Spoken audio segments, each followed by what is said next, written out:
Indian ഭരണഘടനയിൽ Bible ചെലുത്തിയിട്ടുള്ള സ്വാധീനം. Actually Indian ഭരണഘടനയിൽ മാത്രമല്ല, നമ്മൾ സിവിലൈസ്ഡ് ആയിട്ടുള്ള മോഡേൺ നേഷൻസിനെ ഏതെടുത്താലും അവരുടെ എല്ലാം ഭരണഘടനകളിൽ അവരുടെ മോഡേൺ ഈത്തോസിൽ ബൈബിളിൻ്റെ സ്വാധീനം ഉണ്ടായിട്ടുണ്ട്. മുഖവരയായിട്ട് ഒരു കാര്യം പറയാൻ ഉദ്ദേശിക്കുന്നത്, പലപ്പോഴും നമ്മൾ കേൾക്കുന്ന ഒരു അലിഗേഷൻ അഗൻസ്റ്റ് നിയമം വാഴ്ചയൊക്കെ വെറും എന്താ പറയുന്നത് ഒരു പൊള്ളത്തരമാണ്, അതൊന്നും യഥാർത്ഥത്തിലുള്ള കാര്യമല്ല, ഇതൊക്കെ നശിച്ചു പോയി, എല്ലായിടത്തും അനീതിയാണ്, അഴിമതിയാണ്, ഇതൊക്കെ വെറുതെ പേപ്പറിൽ എഴുതി വച്ചിരിക്കുന്നതാണ് എന്നുള്ള ആരോപണം വിശ്വാസികളും അല്ലാത്തവരും എല്ലാം ഉന്നയിച്ചുകൊണ്ടിരിക്കുന്ന ഒരു കാലത്താണ് നമ്മൾ ജീവിക്കുന്നത്. പക്ഷേ ആക്ച്വലി നമ്മൾ ഒബ്ജക്റ്റീവായിട്ട് ഇതിനെ അനലൈസ് ചെയ്യുകയാണെങ്കിൽ നമ്മൾ ചില ഇൻഡിവിജ്വൽ ഇൻജസ്റ്റിസസിനെ കണ്ടിട്ടാണ് ഈ റിയാക്ഷൻ പറയുന്നത്. അതായത് ചിലപ്പോൾ ക്രിമിനൽ കേസുകൾ, അതാണ് കൂടുതൽ ആൾക്കാർ ശ്രദ്ധിക്കുന്നത്. അതിൽ നമ്മൾ ഉദ്ദേശിക്കാത്തൊരു വിധി ഏതെങ്കിലും കോടതി പാസ്സാക്കി, നമുക്കൊരാളെ തൂക്കിക്കൊല്ലണമെന്ന് ആഗ്രഹം ഉണ്ടായിരുന്നു, കോടതി ചിലപ്പോൾ അയാളെ വെറുതെ വിട്ടു. അതിനെ അനീതി എന്നെടുത്തിട്ട് നിയമവാഴ്ച മൊത്തം ഒരു പരാജയമാണ് എന്നൊരു തെറ്റായ കൺക്ലൂഷൻ ആൾക്കാർക്ക് എടുക്കുന്നുണ്ട്. നിയമം എന്ന് പറഞ്ഞാൽ ക്രിമിനലുകളെ ശിക്ഷിക്കേണ്ട കാര്യം മാത്രമല്ല, നമ്മുടെ ഭരണപരമായ കാര്യങ്ങളിൽ, അഡ്മിനിസ്ട്രേറ്റീവായിട്ടുള്ള കാര്യങ്ങളിൽ നമ്മുടെ എല്ലാവരുടെയും life is very much involve in the law. So ആ ഒരു ബോധ്യത്തോടെ വേണം നമ്മൾ ഈ വിഷയത്തെ സമീപിക്കാൻ. ഇപ്പോഴും അഡ്മിനിസ്ട്രേഷനും ഗവേണൻസും ഒന്നും ഈസി ആയിട്ടുള്ള വിഷയങ്ങളല്ല. ഇഫ് യു സീ, ഇപ്പോഴും ഈ സിവിൽ സർവീസസിന് വേണ്ടി എഴുതുന്ന പരീക്ഷ ഒരു വളരെ ടഫ് എക്സാമാണ്. എന്തുകൊണ്ടാണ്? Administration is not an easy job. ചുമ്മാ ഒരാൾക്ക് നേരെ ചെന്ന് ചെയ്യാവുന്നൊരു ജോലിയല്ല ഈ കാര്യം. അതുകൊണ്ടാണ് it demands a very tough examination. So നമ്മൾ ഭരണഘടനയെക്കുറിച്ച് നമ്മൾ നോക്കുമ്പോൾ ഈ നമ്മുടെ ഭരണഘടന എഴുതാനുണ്ടായ കോണ്ടെക്സ്റ്റ്, ഇത് സാഹചര്യം നമ്മൾ മനസ്സിലാക്കണം. ഇന്ത്യക്ക് സ്വാതന്ത്ര്യം ലഭിച്ചു. അതിൽ തന്നെ 2 major events have influenced it. ഒന്ന്, കൊളോണിയലിസത്തിൻ്റെ എൻഡ്. നമ്മുടെ ഭരണഘടനയുടെ അത് എഴുതാനിരുന്ന കോൺസ്റ്റിറ്റ്യൂന്റ് അസംബ്ലിയിലുള്ള മിക്ക മെമ്പേഴ്സും were part of the freedom struggle. അവർ സ്വാതന്ത്ര്യ സമരത്തിൽ പങ്കാളികളായിട്ടുണ്ട്. പലരും അനേക വർഷങ്ങൾ ജയിലിൽ കിടന്നിട്ടുണ്ട്, ദശാബ്ദങ്ങളോളം ജയിലിൽ. If you take the cumulative prison sentences, some people have spend decades in prison. അത്രയും കാലകത്ത് കിടന്നിട്ടുള്ളൂ. അപ്പോൾ അവർക്ക് ഒപ്രസീവ് ആയിട്ടുള്ള ഒരു റെജീമിൽ ജീവിച്ച എങ്ങനെയാണെന്ന് അറിയാം. രണ്ടാമത്തേത് സെക്കൻഡ് വേൾഡ് വാർ. എത്രത്തോളം ഒരു രാജ്യത്ത് നടക്കുന്ന അനീതി എത്രത്തോളം ലോകത്തെ മൊത്തം ബാധിക്കാമെന്ന് അവർക്ക് ബോധ്യമുണ്ടായിട്ടുണ്ട്. സോ അതുകൊണ്ട് അവർ വളരെ പുരോഗമന ചിന്താഗതിയുള്ള ഒരു ഭരണഘടനയാണ് നമുക്ക് സമ്മാനിച്ചത്. സെക്കൻഡ്ലി, ഈ കോൺസ്റ്റിറ്റ്യൂഷനിൽ എന്താണ് അതിൻ്റെ content? First is the context. They have given a very modern, very progressive, very egalitarian constitution. എനിക്കിതിൻ്റെ പല വാക്കുകളും മലയാളത്തിൽ അപ്പോൾ തന്നെ വരാത്തതുകൊണ്ടാണ് ഞാൻ ഇംഗ്ലീഷ് ഉപയോഗിക്കുന്നത്, ക്ഷമിക്കണം. അപ്പോൾ അതുകൊണ്ട് നമുക്ക് വളരെ അഭിമാനിക്കാവുന്ന ഒരു കോൺസ്റ്റിറ്റ്യൂഷനാണ് നമുക്ക് തന്നിരിക്കുന്നത്. അത് വളരെ ഇൻഫ്ലുവൻസ്ഡ് ആണ്. നമ്മുടെ ഭരണഘടനയെക്കുറിച്ച് പലരും കുറ്റമായി തന്നെ പറയുന്നത് അത് ഒരുപാട് കടമെടുത്തിട്ടുണ്ടോ എന്നുള്ളതാണ്. അതിൽ പക്ഷേ ഒരു കുഴപ്പവുമില്ല. രാജ്യത്തിൻ്റെ നന്മയ്ക്ക് വേണ്ടിയാണ് കടമെടുത്തിരിക്കുന്നത്. നല്ലത് നമ്മൾ എവിടെ നിന്നാണെങ്കിലും സ്വീകരിക്കണം. So that is the context in which our constitution was framed. Secondly, അതിൻ്റെ കണ്ടൻറ്റ് എന്താണ് അതിൽ ഉൾക്കൊള്ളുന്നത്. നമ്മൾ പലരും ഭരണഘടനയെക്കുറിച്ച് അജ്ഞരായിരിക്കും. നമ്മളതൊന്നും we don't care whether there is a constitution or not, but the nation needs it. അതൊരു ഫണ്ടമെൻ്റൽ വിഷൻ ഡോക്യുമെൻ്റാണ്. ഒരു രാജ്യം, നമ്മളൊരു രാജ്യമായി കൂടിച്ചേർന്ന് വന്ന് ഒരു റിപ്പബ്ലിക്കായി മാറി, വിദേശ ശക്തികൾ വിട്ടുപോയി, നമ്മളെ ഭരിക്കുന്ന ഒരു സിറ്റുവേഷൻ വന്നു. അപ്പോൾ വിഷൻ ഡോക്യുമെൻ്റാണ്. How this new nation should be governed. അതാണ് അതിൻ്റെ കണ്ടൻറ്റ്. ആരാണത് തന്നിരിക്കുന്നത്? നമുക്ക് of course there was a constituent assembly. ഇത് ഫ്രെയിം ചെയ്യാൻ വേണ്ടി ഒരു സഭ കൂടി വരികയുണ്ടായി. അവർ ഡെലിബറേഷൻസ് ഒക്കെ നടത്തി. അതിൻ്റെ റിസൾട്ടായിട്ടാണ് ഈ കോൺസ്റ്റിറ്റ്യൂഷൻ ഫ്രെയിം ചെയ്തത്. പക്ഷേ every one is involve in the constitution. Because അത് തുടങ്ങുന്നത് തന്നെ, അതിൻ്റെ ആമുഖത്തിൽ തുടങ്ങുന്നത് തന്നെ we the people of India എന്ന് പറഞ്ഞാണ് തുടങ്ങുന്നത്. അതിൽ നമ്മൾ അന്ന് 1950s ഇത് ചെയ്തതെങ്കിലും we are also involve. Every generation is in we the people. So ജനങ്ങൾക്ക് തന്നെ സമർപ്പിക്കുന്ന ഡോക്യുമെൻ്റാണ്. ഈ രാജ്യത്തെക്കുറിച്ച് ഓരോ ആൾക്കും എന്താണ് ഭാവിയിലേക്ക് നോക്കാനുള്ളത്. Present, it governs a present and past also. So it's a vision document. That's the content. അപ്പോൾ ജനങ്ങൾക്ക് സമർപ്പിച്ചതാണ്. ഒരു തെറ്റിദ്ധാരണ മാറ്റണം. പാർലമെൻറ്റോ ഗവൺമെൻറ്റോ ജുഡീഷ്യറി അല്ല ഭരണഘടന തന്നിരിക്കുന്നത്. ജനങ്ങൾ തന്നെ ജനങ്ങൾക്ക് കൊടുത്താണ്. I'm coming, see the point I want to make is Bible has influenced. പക്ഷെ ബൈബിൾ തന്നെയാണ് ഭരണഘടന ഉണ്ടാക്കിയതെന്നൊരു ഡയറക്റ്റ് ലിങ്ക് പറയുന്നത് ഈസ് ആൻ ഓവർ സിംപ്ലിഫിക്കേഷൻ. അത്രയ്ക്ക് ഒരു ലഘൂകരിക്കാൻ നമുക്കതിനെ പറ്റില്ല. പക്ഷെ biblical influences have come into our constitution. That's a big blessing. That's my point I want to make. That's why I have to explain the context and the content. ഇനി അത് ആരാണത് തന്നിരിക്കുന്നത്? അപ്പോൾ ഇത് ആരും ഒരു എന്താ പറയുന്നത് സർക്കാരോ ജുഡീഷ്യറിയോ നിയമനിർമ്മാണ സഭകളോ നമുക്ക് തന്നതല്ല. ജനങ്ങൾ തന്നെ ജനങ്ങൾക്ക് സമർപ്പിച്ചിരിക്കുന്ന കാര്യമാണ്. ആർക്കാണ് സമർപ്പിച്ചിരിക്കുന്നത്? ജനങ്ങൾക്കാണ് സമർപ്പിച്ചിരിക്കുന്നത്. നമ്മൾ നേരത്തെ ഒരു സാമ്രാജ്യത്വ ശക്തിയുടെ കീഴിലായിരുന്നു കഴിഞ്ഞിരുന്നത്, ഒരു കിങ്ഡത്തിൻ്റെ കീഴിലായിരുന്നു. അവിടെ നമ്മൾ എന്താണ്? വെറും പ്രജയാണ്. കിങ്ഡത്തിലോ ഒരു ക്യൂൻ ഭരിക്കുന്ന സ്ഥലത്തോ വി ആർ ഒൺലി എ പ്രജ. പക്ഷെ അതിൽ നിന്ന് നമ്മൾ പൗരന്മാരായി മാറി. അതൊരു വലിയ ചേഞ്ചാണ്. ബിക്കോസ് നമ്മൾ അംഗീകരിച്ചാലും ഇല്ലെങ്കിലും നമുക്കെല്ലാവർക്കും ഈ രാജ്യത്തിൻ്റെ ഭാവിയിലും പ്രസൻറ്റിലും എല്ലാം we have a stake. We have a role to play in the life of the nation. So ജനങ്ങൾ തന്നെ ജനങ്ങൾക്ക് സമർപ്പിച്ച ഡോക്യുമെൻ്റാണ്. എന്താണ് സമർപ്പിച്ചിരിക്കുന്നത്? അതിന് ഞാൻ ഈ ആമുഖത്തിലേക്ക് മാത്രമാണ് നിങ്ങളുടെ ശ്രദ്ധയെ കൊണ്ടുവരാൻ ഉദ്ദേശിക്കുന്നത്. പ്രിയാമ്പിൾ തന്നെ, അതായത് ഈ ഭരണഘടന വളരെ ടെക്നിക്കൽ ഡോക്യുമെൻ്റാണ്. ഓരോ കാര്യത്തിനെക്കുറിച്ചും അതിൽ എക്സ്പ്ലെയിൻ ചെയ്തിട്ടുണ്ട്. പക്ഷേ അതിൻ്റെ പ്രിയാമ്പിളിൽ എന്താണ് ഇതെല്ലാം കൊണ്ട് ജനങ്ങൾക്ക് തന്നെ ആഗ്രഹിക്കുന്നു എന്നുള്ളതിൻ്റെ ഡിക്ലറേഷനാണ്. അപ്പോൾ അതിൽ പറയുന്നൊരു കാര്യം പ്രോമിസസ് ആണ്. അതായത് നമ്മൾ തന്നെ എടുക്കുന്ന solemn promises to this nation, to the people, to each and every one. എന്താണ് കൊടുത്തിരിക്കുന്നത്? പ്രോമിസസ്, മെറ്റീരിയൽ പ്രോമിസസ് അല്ല. നിങ്ങൾക്ക് എല്ലാവർക്കും വീട് വെച്ച് തരുമെന്നോ, നിങ്ങൾക്ക് എല്ലാവർക്കും നല്ല ജോലി തരുമെന്നോ, നല്ല സമ്പത്ത് തരുമെന്നോ അല്ല. അത്രയ്ക്ക് ഒരു തരംതാണ ലെവലിലേക്ക് ഒരിക്കലും ഒരു കോൺസ്റ്റിറ്റ്യൂഷൻ പോകാൻ പാടില്ല. പല ഫിലോസഫീസും they believe in the equal distribution of wealth, which is a very എന്താ പറയുന്നത് എലമെൻ്ററി ഡിസ്ട്രിബ്യൂഷൻ ഓഫ് തിങ്സ്. അപ്പോൾ അതല്ല ഉദ്ദേശിച്ചിരിക്കുന്നത്. അതിനെക്കാട്ടിയൊക്കെ ഉപരി ആദ്യമായി പ്രോമിസ് ചെയ്തിരിക്കുന്നത് എല്ലാവർക്കും തുല്യ നീതിയാണ്. അതൊരു വലിയൊരു ഒരു ഒരു ഒരു ഡിക്ലറേഷനാണ്. നമ്മൾ വിചാരിക്കും നീതി അത്രയ്ക്ക് ആവശ്യമുള്ള കാര്യമാണോ? ആക്ച്വലി നീതിയോളം ആവശ്യമുള്ളൊരു കാര്യമില്ല. എല്ലാവർക്കുമുള്ള ഒരു ബേസിക് നീഡാണ് നീതി. അതിൽ നിന്നാണ് ഇപ്പം എന്താ പറയുന്നത് റോട്ടി കപ്പട മക്കാൻ വരുന്നത്. നീതിയിൽ നിന്ന് മാത്രമേ അതിലോട്ട് പോകാൻ പറ്റുള്ളൂ. അതായത് നമ്മൾ ആലോചിക്കണം എങ്ങനത്തെ ലോകത്തിലാണ് നമ്മൾ കഴിഞ്ഞിരുന്നത്. ഇപ്പോൾ 2000 വർഷം മുമ്പ് ഒരു റോമൻ ഗവർണർക്ക് ഒരു പബ്ലിക് ഫിഗർ ഇന്നസെൻ്റ് ആണെന്ന് പബ്ലിക്കായിട്ട് ഡിക്ലെയർ ചെയ്യാൻ പറ്റി. അതേ ആളെ തന്നെ ക്രൂശിലേറ്റാനും പറ്റി. That is the kind of injustice. നമ്മൾ റോമൻ ലോയെ കുറിച്ചൊക്കെ പഠിക്കും. വളരെ നമ്മൾ ജൂറിസ്പ്രുഡൻസിൽ പഠിക്കുന്നൊരു വിഷയമാണ്. റോമൻ ലോ ഉണ്ടായിരുന്ന അന്ന് വലിയ big empire, they thought that it will never end. അങ്ങനെ ഒരു എംപയറിൽ ഒരു public official can declare a public figure as innocent publicly. അതേ ആളെ തന്നെ ക്രൂശിലേറ്റാനും കഴിഞ്ഞിരുന്നു. That is a kind of injustice in the world. Secondly 500 years ago യൂറോപ്പിൻ്റെ ചരിത്രം എടുത്ത് നോക്കിയാൽ മതി. അന്ന് ചർച്ചും എല്ലാം it's a complex, very corrupt. So അതിൽ നിന്നൊക്കെ നമ്മൾ മുന്നോട്ട് വന്നിട്ടുണ്ട്. അത് there have been biblical influences in each chapter. അത് നമ്മൾ മനസ്സിലാക്കണം. സോ നീതി നമ്മൾ വിചാരിക്കുന്ന പോലെ ഒരു സിമ്പിൾ കാര്യമല്ല. അത് ജീവിതത്തിൻ്റെ എല്ലാ മേഖലകളെയും എഫക്റ്റ് ചെയ്യുന്നൊരു കാര്യമാണ്. സോ അതിലൊരു വലിയ പങ്ക് വഹിച്ചത് ഇപ്പോൾ പ്രൊട്ടസ്റ്റൻ്റ് റിഫോർമേഷൻ നമ്മളത് വലിയൊരു പങ്ക് വഹിച്ചിട്ടുണ്ട്. അത് ജനങ്ങളിലേക്ക് ബൈബിളിലുള്ള സത്യം ജനങ്ങളിലേക്ക് തുറന്നു വിടുന്നതിന് ഒരു വലിയ കാരണമായത് പ്രൊട്ടസ്റ്റൻ്റ് റിഫോർമേഷനാണ്. അതിൽ നിന്നാണ് സ്കൂളുകൾ തുടങ്ങിയത്. അതിൽ നിന്നാണ് പല ഹയർ എഡ്യൂക്കേഷണൽ ഇൻസ്റ്റിറ്റ്യൂഷൻസ് തുടങ്ങിയത്. ഇന്നും പ്രൊട്ടസ്റ്റൻ്റ് പ്രിൻസിപ്പിൾസിൽ എസ്റ്റാബ്ലിഷ് ചെയ്ത രാജ്യങ്ങൾ are top nations in the world. Germany is still an industrial powerhouse. USA, യൂറോപ്പിൻ്റെ തന്നെ അവർ പലതും അത് ഡിനൈ ചെയ്യാൻ തുടങ്ങിയിട്ടുണ്ടെങ്കിലും അതിൻ്റെ എല്ലാം ഫൗണ്ടേഷണൽ തുടക്കങ്ങൾ പ്രൊട്ടസ്റ്റൻ്റ് റിഫോർമേഷനിൽ നമുക്ക് കണ്ടെത്താൻ പറ്റും. എൻലൈറ്റൻമെൻറ്റ് റിനൈസൻസും ഒക്കെ അതിൽ പാർട്ട് പ്ലേ ചെയ്തിട്ടുണ്ട്. പക്ഷേ പ്രൊട്ടസ്റ്റൻ്റ് റിഫോർമേഷൻ ഒബ്ജക്റ്റീവ്ലി നമ്മൾ നോക്കിക്കഴിഞ്ഞാൽ വളരെയധികം പങ്ക് വഹിച്ചിട്ടുണ്ട്. സോ ആദ്യമായി നമ്മുടെ ഭരണഘടന നമുക്ക് പ്രോമിസ് ചെയ്യുന്നത് നീതിയാണ്. രണ്ടാമതായിട്ട് സ്വാതന്ത്ര്യം എന്ന് പറയുന്നത് നമുക്കിവിടെ ഇല്ലായിരുന്നൊരു കാര്യമാണ്. തിങ്ക് അബൌട്ട് 75 years ബാക്ക് അല്ലെങ്കിൽ 100 years ബാക്ക് എന്ത് സ്വാതന്ത്ര്യമാണ് ഇവിടെ ഉള്ളത്? നമുക്കൊന്നും നമ്മൾ ജനിക്കുന്ന വീട്ടിലെ കാര്യങ്ങൾ will decide our whole life.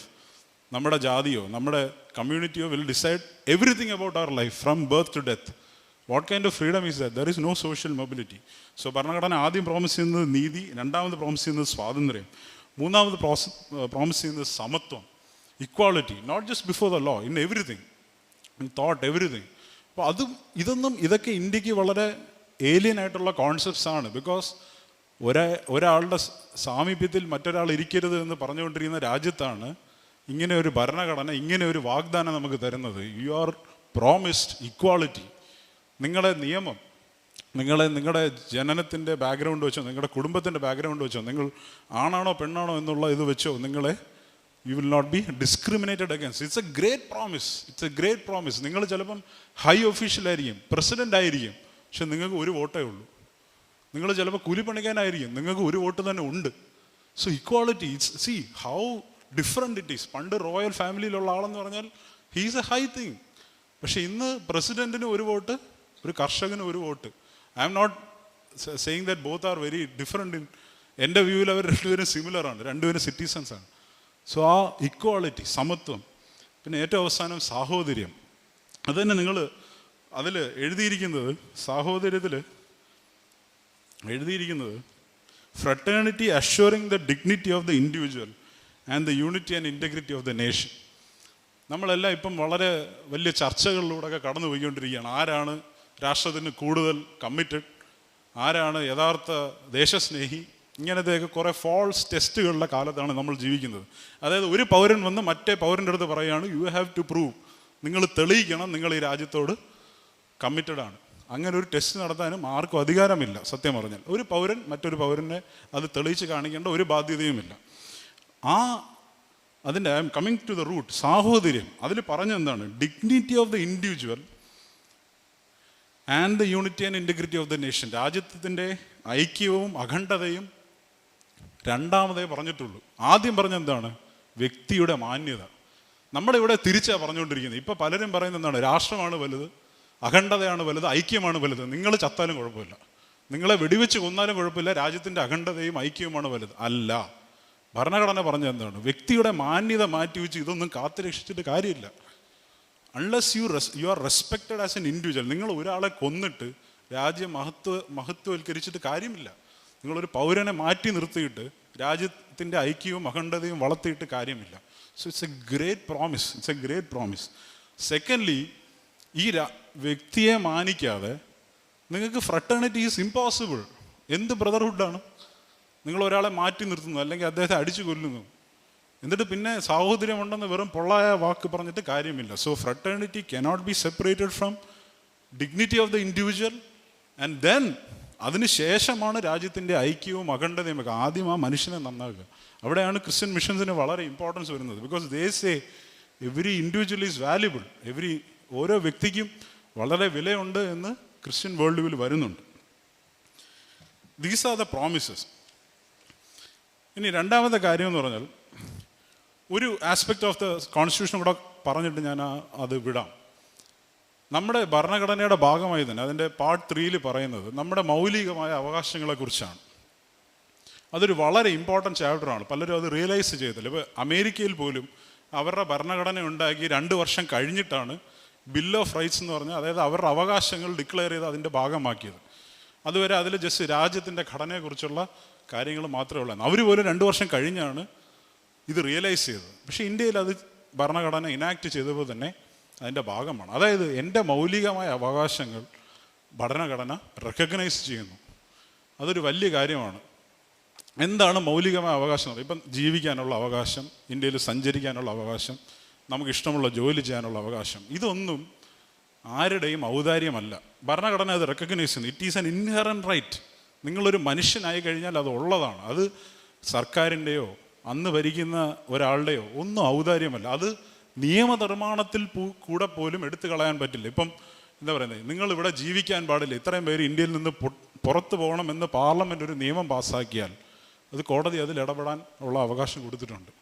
ഭരണഘടനാ വിരുദ്ധമായി മാറും. അപ്പോൾ അതൊരു വലിയ ഇമ്പോർട്ടൻറ്റ് ചാപ്റ്ററാണ്. Because enforceability of the rights വരികയാണ്. അതായത് നിങ്ങൾക്ക് ഇതൊക്കെ ഉണ്ട് എന്ന് എഴുതി വെച്ചിട്ട് കാര്യമില്ല, അത് നടപ്പിലാക്കാനും പറ്റും. പാർലമെൻറ്റ്, അതായത് ഏറ്റവും പരമോന്നതമായ നിയമനിർമ്മാണ സഭ, ഭരണഘടനയ്ക്ക് വിരുദ്ധമായി, ഈ പാർട്ട് 3 വിരുദ്ധമായ ഒരു നിയമം ഉണ്ടാക്കുകയാണെങ്കിൽ ഹൈക്കോടതിയോ സുപ്രീം കോടതിയോ അതിൽ ഇടപെട്ടിട്ട് പറയാം, ഈ നിയമത്തിന് ഒരു സാധുതയുമില്ല, ഇത് വെച്ചിട്ട് ഇന്ത്യയിലെ ജനങ്ങളെ ഭരിക്കാൻ പറ്റില്ല എന്ന്. ആ നിയമത്തിന് lesser value than your rights. ആലോചിച്ച് നോക്കുക, അത്രയ്ക്ക് വാല്യുബിൾ റൈറ്റ്സ് ആണ് ആ വില തന്നെ കോൺസ്റ്റിറ്റ്യൂഷനും അതിന് കൊടുക്കുന്നുണ്ട്.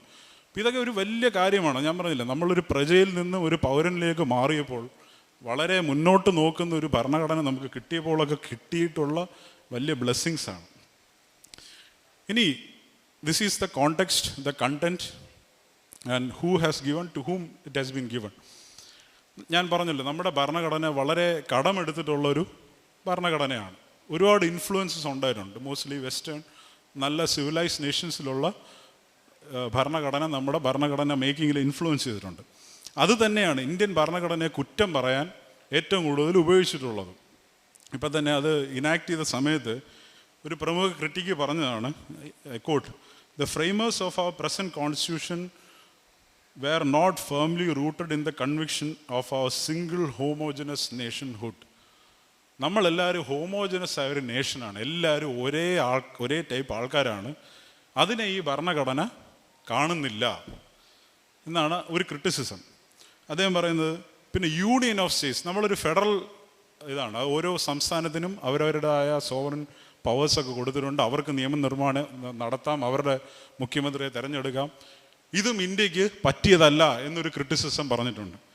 മൂന്നാമതായിട്ട് പറഞ്ഞിരിക്കുന്നത്, ഈ federal structure will sow the seeds of national disintegration and defeat. He wanted the centre to be all powerful. അതായത് കേന്ദ്ര ഭരണമായിരിക്കണം എവറിത്തിങ്. ഇന്ന് ഇവിടെ ടാക്സ് കൂട്ടണോ വേണ്ടയോ എന്ന് ഡൽഹിയിൽ നിന്ന് തീരുമാനിക്കണം, അതാണ് നല്ലത് എന്ന് ഒരു ക്രിറ്റിസിസം പറഞ്ഞു. അതായത് ഇന്ത്യൻ ഈത്തോസ്, ഇന്ത്യൻ ഭാരതീയമായ ചിന്തകളൊന്നും ഈ ഭരണഘടനയിൽ വന്നിട്ടില്ല എന്ന് ആണ് ഒരു criticism, one of the main criticisms. പക്ഷേ അതാണ് അതിൻ്റെ യഥാർത്ഥ virtue, if you see it. അതായത് ഈവൻ ടുഡേ, ഇന്നും നമ്മൾ നോക്കുകയാണെങ്കിൽ ഭരണഘടനയെ വളരെ ഒപ്പോസ് ചെയ്യുന്ന ആൾക്കാരുണ്ട്. ഭരണഘടന മാറ്റണം, അതിലെ ചില ഭാഗങ്ങൾ എടുത്ത് കളയണം, എല്ലാവരെയും ചിലവർക്ക് കൊടുക്കുന്ന അവസരങ്ങളൊന്നും കൊടുക്കുന്നതൊന്നും ശരിയല്ല, ഇങ്ങനത്തെ വാദങ്ങൾ നമ്മൾ രാഷ്ട്രീയ തലങ്ങളിൽ കേൾക്കുന്നുണ്ട്. അതായത് അവർ ബേസിക്കായിട്ട് അവർ പറയുന്നത് എന്താണ്? എല്ലാ പൗരന്മാരും ഒരുപോലെ അല്ല, സമത്വം എന്ന് പറയുന്ന പ്രിൻസിപ്പിൾ ഈസ് നോട്ട് ആപ്ലിക്കബിൾ. അതാണ് അവരുടെ കോർ ആർഗ്യുമെൻറ്റ്. നമ്മൾ അതിൻ്റെ ആ പുറംചട്ടയൊക്കെ പൊളിച്ച് നോക്കുകയാണെങ്കിൽ അവർ പറയുന്നത് എന്താണ്? ചില ആൾക്കാരും മറ്റേ ആൾക്കാരെ കാട്ടി കൂടിയ ആൾക്കാരാണ്. ഇതാണ് അവരുടെ വാദം. ഇതാണ്, this is the core of their argument. പൗരനെ പരീക്ഷിക്കണം, ചില ആൾക്കാരെയൊക്കെ ബാക്കിയുള്ളവർ പറയുന്നത് കേട്ടുകൊള്ളണം, ഇതാണ് അവർ പറയുന്നത്. So there is a segregation coming in. ഒരു വേർപിരിയൽ അവിടെ വരുന്നുണ്ട്. അപ്പോഴാണ് നമ്മൾ നോക്കേണ്ടത് നമ്മുടെ കോൺസ്റ്റിറ്റ്യൂഷൻ എന്ത് വേൾഡ് വ്യൂ, അതായത് ഒരു വിശ്വദർശനം ഈ കോൺസ്റ്റിറ്റ്യൂഷനുണ്ട്. ഞാൻ വളരെ ഇഗാലിറ്റേറിയൻ, പുരോഗമനപരമായ ഒരു ചിന്ത ഈ കോൺസ്റ്റിറ്റ്യൂഷനിലുണ്ട്. അത് എന്ത് വേൾഡ് വ്യൂവിൽ നിന്നാണ് വന്നത്? ഇന്ത്യൻ വേൾഡ് വ്യൂവിൽ നിന്ന് വന്നതാണോ? അല്ല, ഒട്ടുമല്ല. Because Indian world view, Indian ഫിലോസഫിയിൽ, ഇന്ത്യൻ ചിന്താഗതിയിലുള്ളത് കാസ്റ്റിസമാണ്. അത് വളരെ സ്ട്രോങ്ങുമാണ്. അതായത് we don't consider equals, others as equals.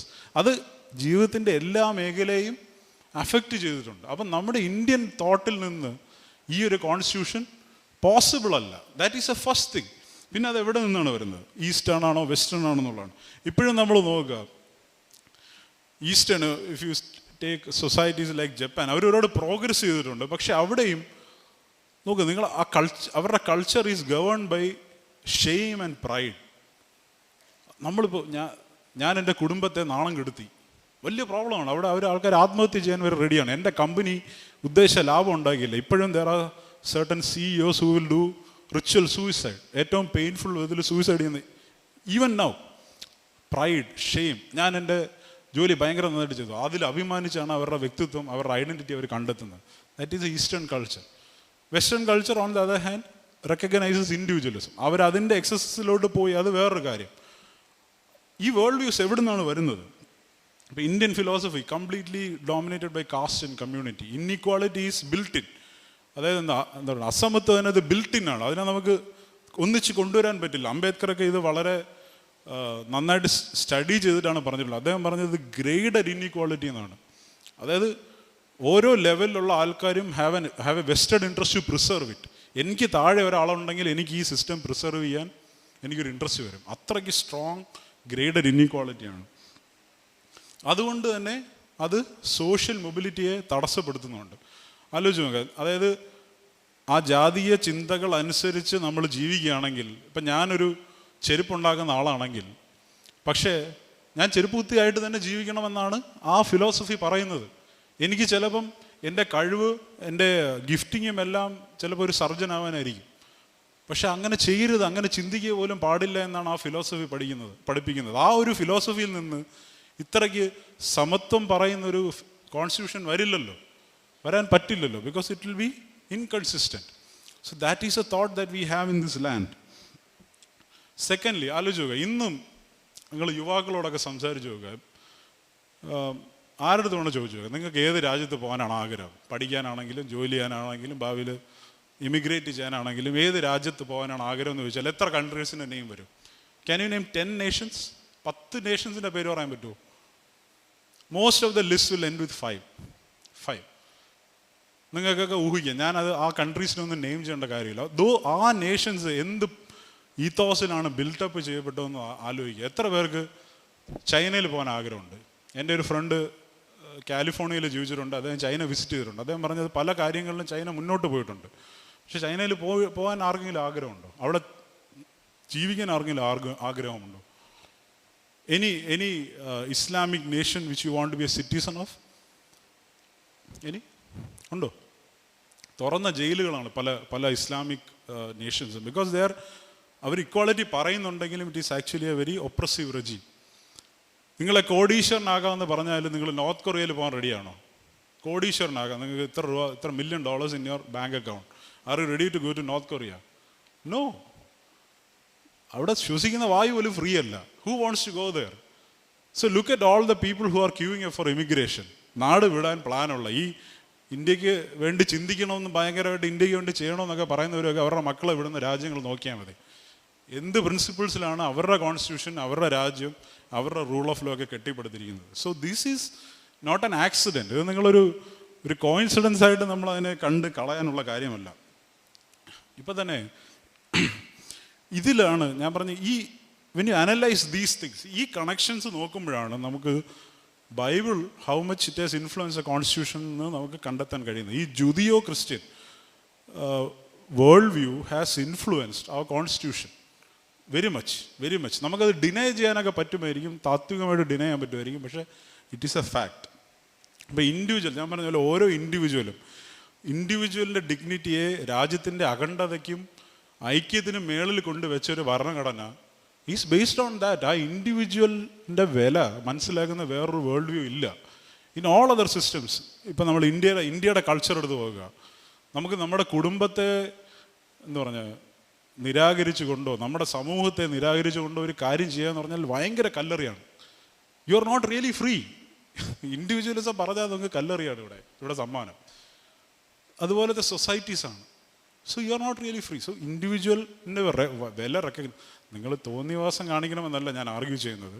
പക്ഷേ നിങ്ങളുടെ ഒരു അഡൽട്ടിനുള്ളൊരു മാന്യത, നിങ്ങളുടെ ഓട്ടോണോമി, നിങ്ങൾക്ക് തീരുമാനങ്ങൾ ഈവൻ തെറ്റായ തീരുമാനങ്ങൾ എടുക്കാനുള്ള ആ ഒരു അവകാശം തരുന്നത് ആ ദൈവികമായ കാഴ്ചപ്പാടിൽ മാത്രമേ ഉള്ളൂ. എന്ന് പറഞ്ഞാൽ അതിൽ മാത്രമേ ഉള്ളൂ യു ആർ ഇൻഡിവിജ്വലി റെസ്പോൺസിബിൾ എന്നുള്ള ബോധ്യം ക്ലിയറായിട്ട് പറയുന്നത്. ബൈബിൾ അല്ലാതെ വേറൊരു പുസ്തകം അതിനെക്കുറിച്ച് അങ്ങനെ പറയുന്നില്ല. You are individually responsible and you are individually respected also.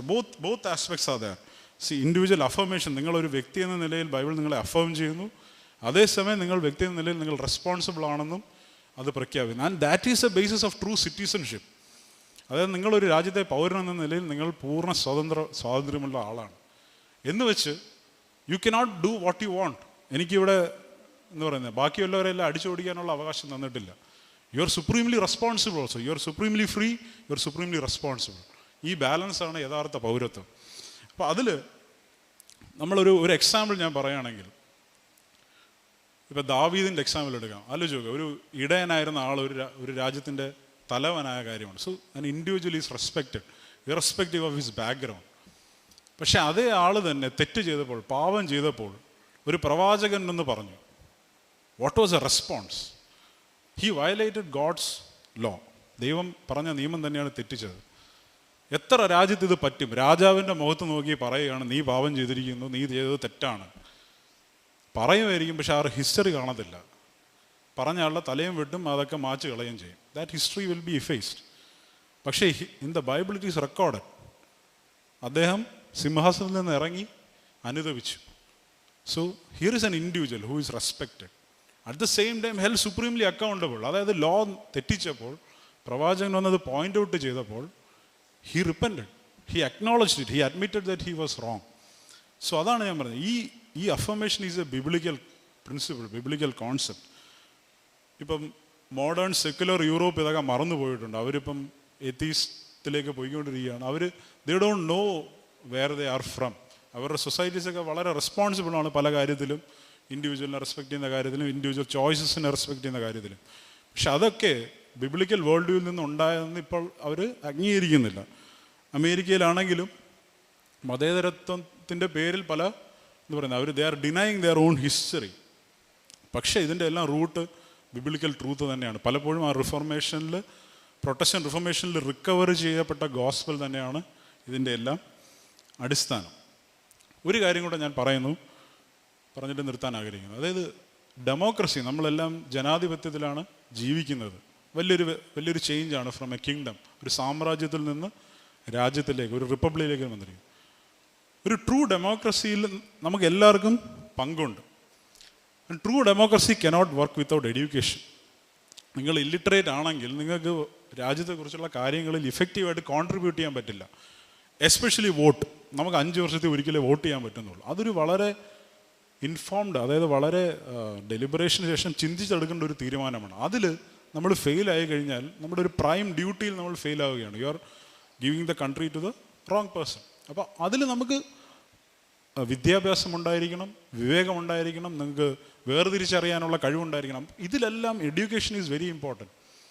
And who are the pioneer educators in every community? That's what we have been hearing. നമ്മളിവിടെ കേട്ടുകൊണ്ടിരുന്നതാണ്. ഇന്നും ഇന്ത്യയിൽ ഗവൺമെൻറ് ചെയ്യാൻ മടിക്കുന്ന, ഗവൺമെൻറ് ഫണ്ട് ഉണ്ടായാലും ചെയ്യാൻ ആഗ്രഹമില്ലാത്ത കാര്യങ്ങൾ ആ കമ്മ്യൂണിറ്റികളെ ഉണ്ടെന്ന് പോലും തിരിച്ചറിയുന്നത്. അവരെയൊന്നും they are not even seen. Hidden ആയിട്ടുള്ള കമ്മ്യൂണിറ്റീസാണ് ഇപ്പം നമ്മൾ കേട്ട പോലത്തെ. അവരുടെ ഇടയിൽ വളരെ വിദ്യാഭ്യാസമുള്ള, അവർക്ക് പഠിച്ച് ഉന്നത ഉദ്യോഗങ്ങളിൽ പോകാമായിരിക്കുന്ന ആൾക്കാർ അതെല്ലാം കളഞ്ഞിട്ട് they are going and working among the people, educating them. 50 years from now we will see the difference. അവരിൽ നിന്നും വളരെ ഉന്നതരായ ഉദ്യോഗങ്ങളിലുള്ള ആൾക്കാരും വിവേകമുള്ള ആൾക്കാരും എല്ലാം വരും. പക്ഷേ ഇന്നത്തെ വർക്ക് നമ്മൾ കാണില്ല. So democracy demands the people be literate, people be educated, people be wise. അപ്പം അതിലും ഇന്നും ഈ വർക്ക് ചെയ്യുന്നത് ബൈബിളിൽ നിന്നുള്ള ഇൻസ്പിറേഷൻ കൊണ്ടുള്ള ആൾക്കാർ മാത്രമാണ് മെയിനായിട്ട് ചെയ്യുന്നത്. അതർ വേൾഡ് വ്യൂസിന് ഇങ്ങനെ ഒരു റോൾ എടുക്കാൻ പറ്റില്ല. അവർക്ക് ആ മോട്ടിവേഷൻ പറ്റില്ല. പൊളിറ്റിക്കൽ മോട്ടിവേഷൻ ആണെങ്കിലും other kind of communal motivation ആണെങ്കിലും എല്ലാം ഒന്നിനും ബൈബിളിൽ നിന്നുള്ള ശക്തി പോലെ കൊടുക്കാൻ പറ്റില്ല. So what I want to conclude is, നമ്മൾ ഭരണഘടനയുടെ എന്താ പറയുന്നത് ആസ്പെക്ട്സ് അനലൈസ് ചെയ്യുമ്പോൾ നമ്മൾ ബൈബിളാണ് ഭരണഘടന ഉണ്ടാക്കിയത് എന്നൊരു കൺക്ലൂഷൻ എടുക്കരുത്. That is a wrong understanding. But Judeo Christian principles വളരെ സിവിലൈസ്ഡ് ആയിട്ടുള്ള പല നേഷൻസിനെ ഇൻഫ്ലുവൻസ് ചെയ്തിട്ടുണ്ട്. അതിൽ വൺ ഓഫ് ദ നേഷൻസാണ് ഇന്ത്യ. ഇപ്പോൾ ഇന്ത്യയിൽ തന്നെ നമ്മൾ കാണുന്ന പല ഫെയിലിങ്സും ഇതുപോലുള്ള ഈ ഭരണഘടനയിൽ പറയുന്ന വാഗ്ദാനങ്ങൾ തന്നെ നമ്മൾ കാണാത്തത് കൊണ്ടും അതിനു വേണ്ടി പ്രയത്നിക്കാത്തത് കൊണ്ടുമൊക്കെയാണ്. ഇപ്പോഴും as citizens we are very എന്താ പറയുക, നമ്മൾ വളരെ ഫെയിൽ ചെയ്യുന്നൊരു ഏരിയയാണ്. നമ്മൾ ആസ് എ സിറ്റിസൺ നമ്മൾ ചിലപ്പോൾ അവകാശങ്ങൾക്ക് വേണ്ടി പോരാടാൻ റെഡിയാണ്, പക്ഷേ ഡ്യൂട്ടി വേണ്ടി ചെയ്യാൻ വളരെ മടിയുള്ളൊരു ജനതയാണ്. India is criticised as a weak nation with very strong laws. വളരെ ശക്തിയുള്ള നിയമങ്ങൾ ഇവിടെ ഉണ്ട്, പക്ഷെ നമ്മളൊരു ദുർബല രാജ്യമായി ക്രിട്ടിസൈസ് ചെയ്യപ്പെടുന്നുണ്ട്. അതിൻ്റെ എല്ലാ aspect it comes back to individual responsibility. അത് ബൈബിൾ പറയുന്നത് പോലെ തന്നെ നമ്മുടെ ഭരണഘടനയും പറയുന്നുണ്ട്. ഭരണഘടന അത് കണ്ടെത്തിയിരിക്കുന്നത് ബിബ്ലിക്കൽ വാല്യൂസിൽ നിന്നാണ്. നോട്ട് എ ഡയറക്റ്റ് ലിങ്ക്, പക്ഷേ ബൈബിൾ ഹാസ് ഇൻഫ്ലുവൻസ്ഡ്. അപ്പോൾ അതുകൊണ്ട് നമ്മൾ അറിഞ്ഞാലും അറിഞ്ഞില്ലെങ്കിലും, നമ്മൾ ഭരണഘടനയെക്കുറിച്ച് കേട്ടാലും കേട്ടില്ലെങ്കിലും, ബൈബിളിനെ values has influenced all of us. നമ്മൾ ഇന്ന് എൻജോയ് ചെയ്യുന്ന സ്വാതന്ത്ര്യം, ഇപ്പോൾ കേരളത്തിനെ പോലുള്ള ചില സംസ്ഥാനങ്ങളിൽ നമുക്ക് കിട്ടുന്ന ഫ്രീഡം വളരെ വലുതാണ്. You are recognised as an individual. ഇതെല്ലാം ബിബ്ലിക്കൽ ബ്ലെസ്സിങ്സ് തന്നെയാണ്. ഡയറക്റ്റ്ലി ഓർ ഇൻഡയറക്റ്റ്ലി ദൈവം നമ്മളെ ബ്ലെസ് ചെയ്യുന്നത് തന്നെയാണ്. അപ്പോൾ അത് കൂടുതൽ മനസ്സിലാക്കുക. നിങ്ങൾ പല ആൾക്കാർക്കും എന്താ പറയുന്നത്, രാജ്യത്തിൻ്റെ ഫങ്ഷനിങ്ങിനെ കുറിച്ച് പഠിക്കാൻ വലിയ താല്പര്യമൊന്നുമില്ല. They pursue technical subjects, they think that is the end of life. That is not. Even if you are an engineer or a doctor or in another technical profession, രാജ്യത്തിൻ്റെ ഫങ്ഷനിങ്ങിനെ കുറിച്ച് നിങ്ങൾക്കൊരു ബോധമുണ്ടായിരിക്കണം. അപ്പോൾ ഇതെല്ലാം ഉണ്ട്. അതിൽ നമുക്കൊരു ബ്ലെസ്സിങ് ആയിട്ട് മനസ്സിലാക്കേണ്ട കാര്യം ഇതിലെല്ലാം ദൈവത്തിൻ്റെ കരമുണ്ടെന്നുള്ളത് തന്നെയാണ്. നമ്മുടെ രാജ്യം സൗത്ത് ഏഷ്യൻ കോണ്ടെക്സ്റ്റിലൊരു വലിയൊരു അത്ഭുതം തന്നെയാണ്. Because if you see Pakistan, അവിടെ ഡിക്റ്റേറ്റർഷിപ്സ് ഹാപ്പൻ. ശ്രീലങ്ക ആലോചിക്കുക, 2 എത്നിക് ഗ്രൂപ്പ്സ് മാത്രമുള്ളൊരു ചെറിയ രാജ്യമാണ്. ഇതുവരെ അവിടെ യുദ്ധം തീർന്നിട്ടില്ല. നമ്മുടെ ഇവിടെ ആലോചിക്കുക, ഒരു ചെറിയ, if you take South India, how many ethnic groups will be there? So God is really working in our land and even in our constitution, which is a progressive document. God's hand can be seen. So അത് നമ്മൾ കൂടുതൽ മനസ്സിലാക്കാൻ ദൈവം സഹായിക്കട്ടെ എന്ന് പറഞ്ഞുകൊണ്ട് സാക്ഷിക്ക് നന്ദി പറഞ്ഞ് നിർത്തുന്നു. Thank you.